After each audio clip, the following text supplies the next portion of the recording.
What is going on there, YouTube? And welcome to Fresh Comic Stories. This is the channel where we sit down and cover different kinds of stories from Marvel, DC, and even IDW from time to time. Except this time, we're going to begin covering Batman Hush. And this is the story that is loved by a lot of Batman fans. But this is a story that brings in a character called Hush. And so if you like today's video, please leave me a like down below and also subscribe to the channel for more content to come in the near future. Also guys, before we dive into this video, we have a Discord now for the channel where we can all talk to one another and have a blast. I'll have the link down below for y'all to join with, but I do hope you enjoy today's video. We begin today's story by picking up with Batman himself going through some building trying to take down a couple of random thugs. We do get told by Batman that these guys he is taking down are highly trained people. One of them is an ex-CIA agent, another one is a mercenary, another one is known being one of the best hired muscles in Gotham, and the last one is an ex-IRA agent. And to Batman, this group is expensive to hire, but we see him taking these guys down before the FBI and the DEO steps in. He is trying to save a hostage, and the hostage is a young boy who was kidnapped recently. And we learn that the young boy was kidnapped and held hostage for ransom. Whoever took the boy wanted to be paid in millions of dollars. Now of course, Batman gets to the boy and begins the process of trying to get out of there with the boy, only to run into Killer Croc. And this is where you have Batman and Killer Croc do battle. Now while Batman is fighting Killer Croc, he didn't realize that there is no way Killer Croc could have been behind all of this. That Killer Croc is not smart enough to have planned the kidnapping to get the money he wants so bad. That someone else must have been behind all of this. Now Killer Croc left the boy with the team of mercenaries to go get the money and return to see Batman trying to get away with the boy. We also learn why Killer Croc needed the money for, because he was going to use it to find a cure for his mutation. But while Batman and him are fighting, a third person appears and takes the money. Now Batman does not realize that the money was taken until after he defeated Killer Croc, and after the FBI and the DEO teams arrived at the scene.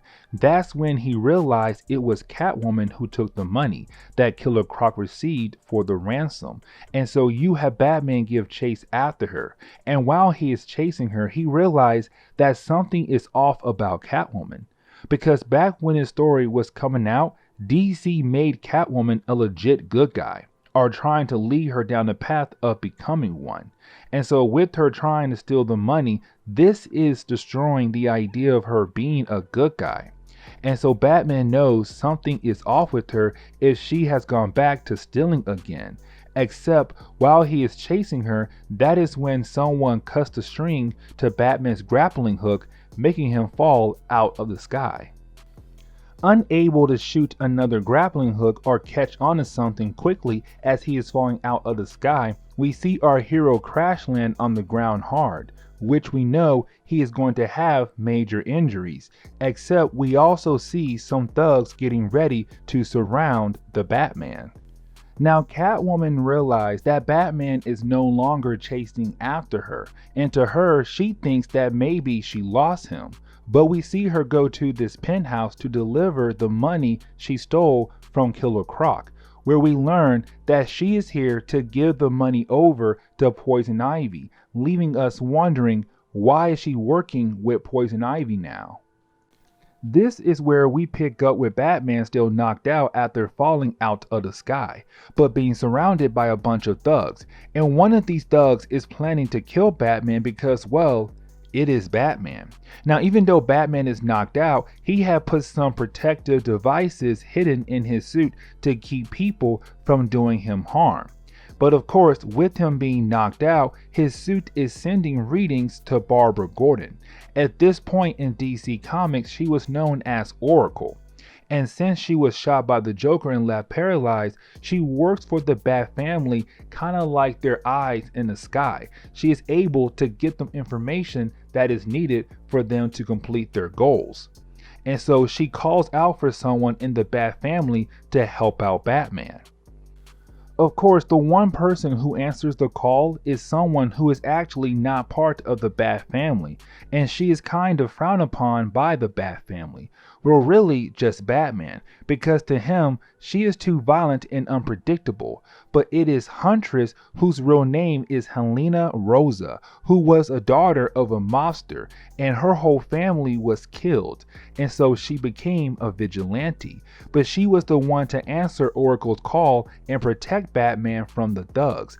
After she beat the thugs up, she puts Batman in the Batmobile, which is on auto drive, to head back to the Batcave, where Oracle is hoping Alfred can be the one to save Batman's life. But we see as the Batmobile is leaving, someone was watching the whole scene. He watched while Batman fell out of the sky, and Huntress had to protect Batman from those thugs.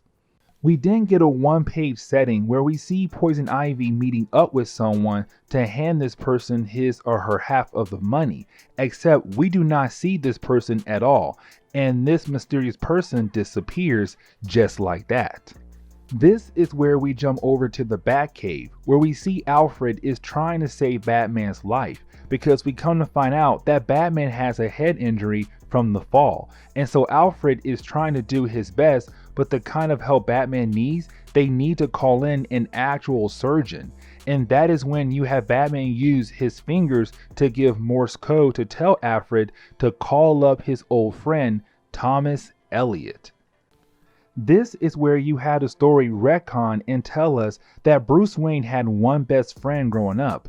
That person was Thomas Eliot, and Thomas Eliot grew up to become one of the best brain surgeons in the world, the only person who could save Bruce Wayne's life. Now, as the story progresses on, we're going to learn why we have not seen nor heard of Thomas Eliot before. But we then jump back over to the present day, where we see Alfred and the Bat family were able to make up some kind of story to cover up why Bruce Wayne needs a brain surgeon, but also to protect his secret identity as well, stating that he was in a horrible car accident, and then they called in Thomas Eliot to save his life, and as a way to bring him into this story, where of course you have Thomas Eliot able to go in there and fix up Bruce Wayne. And so now Bruce Wayne is back to almost perfect health thanks to his old friend. But when word got out that Bruce Wayne is going to live, that there are news articles covering Bruce Wayne's recovery, we see our mysterious person from earlier who was watching over Batman being saved by Huntress get upset that Bruce Wayne survived. This is where we pick up with Batman the next day, or even a couple days later, where we see him at Arkham Asylum visiting Killer Croc, and Batman wants to know who is truly behind the hostage situation from the beginning of our video, because again, to Batman, Killer Croc is not smart enough to plan all of that. Now, Killer Croc told us earlier that he needed the money for the cure for his mutation, but we learned that the mutation is actually slowly evolving his brain, where soon he will only think like a crocodile and no longer like a human. Now, Killer Croc does break out of his prison, where he does battle with Batman. Now, Batman does not try to defeat Killer Croc. He actually lets Killer Croc win and escape Arkham Asylum, because Batman is going to follow him and hope it will lead him to whoever is behind all of this. And then Amanda Waller's team will move in and recapture Killer Croc. Now, we do find out that Thomas Eliot, the man who did the brain surgery on Bruce Wayne, went to Wayne Manor to visit Bruce. But of course, Bruce is not home, because Bruce Wayne is out being Batman right now. And so you have Alfred tell a lie to Thomas Eliot about where Bruce is, but this does lead into another flashback for us. This is where we learn when both Bruce Wayne and Thomas Eliot were young children, Thomas' parents got into a car accident. Just like Bruce Wayne was earlier in our video, we find out that Thomas' parents needed a brain surgeon to save their lives. Now remember, Bruce Wayne's father, Thomas Wayne, was a brain surgeon, and so he was called in to save Thomas Eliot's parents. Now Thomas was really worried about his parents. He really thought that his parents were going to die. But young Bruce Wayne promised Thomas that they were going to make it, because to Bruce Wayne, his father was the best surgeon in the world. Except after promising that his father is going to save Thomas Eliot's parents' life, you have Bruce Wayne's father come out and tell Thomas that he was unable to save Thomas Eliot's father, but he did save his mother, where this leads to Thomas being upset at Bruce Wayne, because Bruce Wayne promised that both parents would make it. This leads us back to the present day, where we pick up with Batman in his Batmobile following Killer Croc to whoever could be behind all of this. Except that is when you have someone shoot out one of the tires of the Batmobile. Of course, leads to Batmobile flipping over and crashing. Now to Batman, this should not happen because the Batmobile tires are bulletproof, meaning that whoever shot it out knew exactly where to shoot at, and so this worries Batman even more.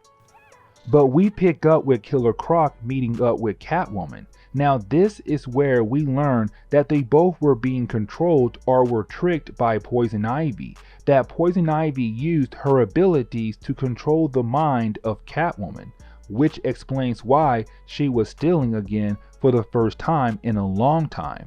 Apparently Killer Croc and Poison Ivy were somewhat working together, but not really. But Killer Croc thinks that Catwoman has the money because Poison Ivy was able to send word to Killer Croc while he was in Arkham Asylum that Catwoman has the money. And so of course it does lead to battle where Killer Croc might end up killing Catwoman. Except you have Batman jump in and stop him before he is able to do that. But after stopping him, you have the story really show us that Killer Croc just wanted the money for his mutation. That is it. But he is captured by Amanda Waller's team and taken back to Arkham Asylum.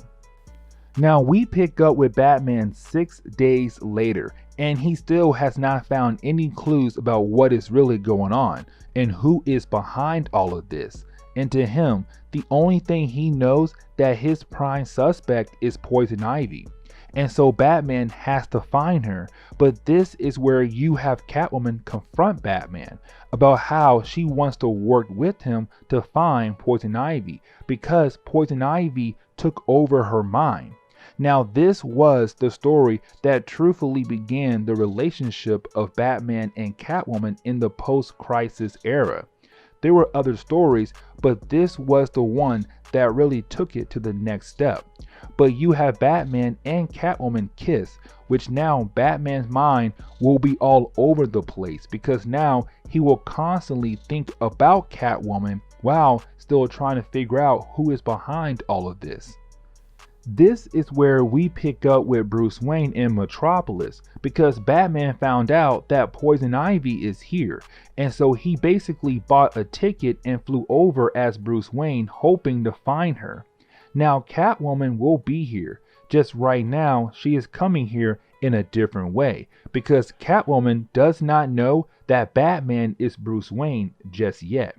Now you have Bruce Wayne run into his old friend Thomas Eliot at the airport of Metropolis, which of course launches another memory from Bruce Wayne's childhood, where we learn that Bruce Wayne's father brought Bruce and Thomas Eliot to Metropolis, but while being in Metropolis they ran into the first Green Lantern, which was Alan Scott, and he was part of the Justice Society, a bunch of heroes who were around before Batman and Superman became heroes. But while being in Metropolis, they saw Alan Scott fighting against one of his villains, and it was just a cool memory for the two young boys, which was really just a way for Bruce Wayne and Thomas Eliot to plan hanging out again as friends down the road. Now we pick up with Bruce Wayne going to the Daily Planet. At this point in DC Comics, he owns the place. Also because Bruce Wayne aka Batman is close friends with Clark Kent aka Superman. And so this is bringing in Superman into the picture now, where you have Bruce walk in, talk to everybody at the Bugle, including Perry White and Lois Lane as well. But the reason why he came here is to use Lois' computer to talk to Oracle, because they are still looking for Poison Ivy, where the flower that she used is common to find, except LexCorp is using the flower in a new way to make it hard to trace people down. And so Bruce leaves the Daily Planet to go to LexCorp. But we pick up with Bruce in his Batman outfit at LexCorp, who is currently being run by Talia al Ghul, the daughter of Ra's al Ghul. But the reason why she is running LexCorp is because at this point in DC Comics, Lex Luthor was the president of the United States of America, and so he left his company to be run by her. Now Batman and Talia had a past relationship, but of course did not work out.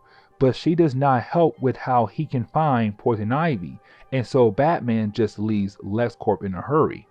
Then the story shifts over to Catwoman finding Poison Ivy in the middle of Metropolis, where you have Catwoman confront Poison Ivy hoping to get revenge for Poison Ivy controlling her mind, which of course leads to the two of them fighting against each other in the middle of this penthouse. Except this leads to Batman stepping in and thinking he can wrap everything up here and now. But see, the problem is that Poison Ivy has a secret weapon, and that weapon is someone who lives in Metropolis and could wreck almost anyone in his path.